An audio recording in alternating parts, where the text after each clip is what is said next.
दोस्तों, जब हम कश्मीर कहते हैं तो आंखों के सामने तैरता है बर्फ से ढका एक स्वर्ग। लेकिन आज यही स्वर्ग बारूद की गंध और सियासत की चालों में घिरा है। क्या आप जानते हैं, कभी यही धरती बोध ज्ञान का केंद्र थी, कभी यहाँ ऋषियों की वाणी गूंजती थी और संतों की वाणी में प्रेम बहता था। तो आखिर क्या हुआ कश्मीर को? आइए चलते हैं वक्त की उन गलियों में जहां सैकड़ों साल की कहानियां दबी पड़ी हैं। भारत के इतिहास का सबसे शक्तिशाली शासक सम्राट अशोक कलिंग युद्ध के बाद बदल चुके थे।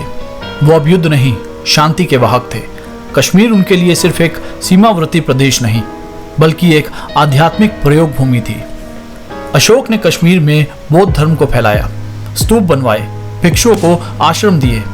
यहाँ का कुंडल वन, जहाँ बाद में फोर्थ बुद्धिस्ट काउंसिल हुई, एक ऐतिहासिक स्थान बन गया। इस संगति में महायान बौद्ध परंपरा को व्यवस्थित किया गया। त्रिपिट की पुनर्लेखन का कार्य यही हुआ। कश्मीर अब नालंदा और तक्षशिला की तरह ज्ञान का केंद्र बन चुका था। समय बदला और बौद्ध परंपरा के साथ साथ यहाँ हिंदू दर्शन, विशेषकर कश्मीरी शैव मत का विकास हुआ। 9वीं सदी में अवंती वर्मन जैसे राजा आए, जिन्होंने मंदिर बनवाए, जल प्रबंध के लिए नहरें खुदवाई। उस समय का अवंतीपुर टेम्पल आज भी उसके वैभव की कहानी कहता है। लेकिन सबसे अनमोल उपहार था अभिनव गुप्त का जन्म। दार्शनिक, कवि और साधक अभिनव गुप्त ने कश्मीरी शैव मत को दुनिया की सबसे गृढ़ दर्शन में बदला। उनकी रचनाएं आज भी यूरोप के विश्वविद्यालय में पढ़ाई जाती हैं। कश्मीर सिर्फ मंदिरों और देवताओं की भूमि नहीं थी, ये चिंतन, संवाद की भूमि थी। 14वीं सदी में शाह मीर नाम के एक सेनापति ने कश्मीर में इस्लामिक शासन की नींव रखी। लेकिन ये कोई खून खराबे वाला आगमन नहीं था। इस्लाम यहाँ आया सूफियों के जरिए। शेख नूरुद्दीन नूरानी, जिन्हें कश्मीर के नंद ऋषि के नाम से जाना गया, और लरहद, एक हिंदू संत कवियत्री, दोनों की वाणी में एक जैसी करुणा थी। उन्होंने धर्म के बंधनों को तोड़कर एक ऐसी पहचान दी जिसे कश्मीरी तहजीब कहा गया। ये वो दौर था जब मंदिर और मस्जिद एक दूसरे के पड़ोसी हुआ करते थे। शब्बीर और शंकर एक ही छाव में बैठकर रब की चर्चा किया करते थे। जब मुगल कश्मीर पहुंचे तो जहांगीर इस घाटी पर ऐसा मोहित हुआ कि उसकी आखिरी इच्छा थी, मुझे कश्मीर में दफनाया जाए। मुगलों ने यहाँ बाग बनाए, कला को प्रोत्साहन दिया, लेकिन औरंगजेब के बाद कठोरता बढ़ी। 18वीं सदी में अफगान शासकों ने कश्मीर पर कब्जा किया। यह दौर जुल्म और दमन का था।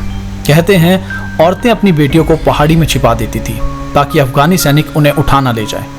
फिर आया डोगरा शासक, महाराजा गुलाब सिंह और रणबीर सिंह। कश्मीर अब एक हिंदू राजा के अधीन था, लेकिन यहाँ के लोगों की पहचान अब एक द्वंद्व में फंस चुकी थी।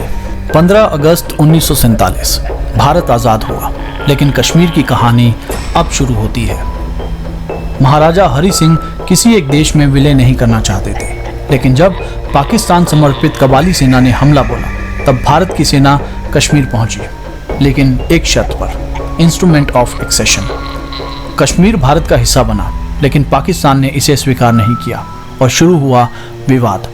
1947, 1965, 1971, 1999 और अब 2025 की जंगें।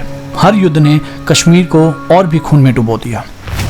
1990 में घाटी में उग्रवाद अपने चरम सीमा पर पहुंच चुका था। हजारों कश्मीरी पंडितों को रातों रात अपनी जमीन छोड़नी पड़ी। रालेव, गालेव या चालेव, यानी कि कन्वर्ट, डाई और फ्ली जैसे नारों ने अल्पसंख्यकों के दिल में खौफ भर दिया। अब कश्मीर अखबारों की हेडलाइन बन चुका था, लेकिन हकीकत ये थी कि आम कश्मीरी, हिंदू हो या मुसलमान, सब कुछ खो रहा था।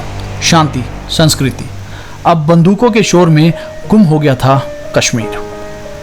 दोस्तों, कश्मीर की कहानी सिर्फ एक राज्य की कहानी नहीं है, ये एक चेतावनी है कि अगर इतिहास से ना सीखा जाए तो स्वर्ग भी नर्क बन सकता है। आज भी वहाँ बच्चे पैदा होते हैं जो अमन का सपना देखते हैं। आज भी चिनार के पत्ते उम्मीद में झरते हैं।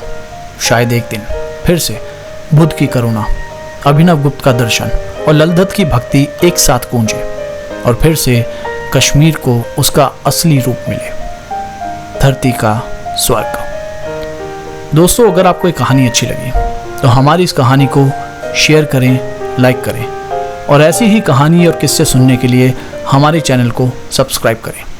मिलते हैं बहुत जल्दी एक नए किस्से और कहानी के साथ।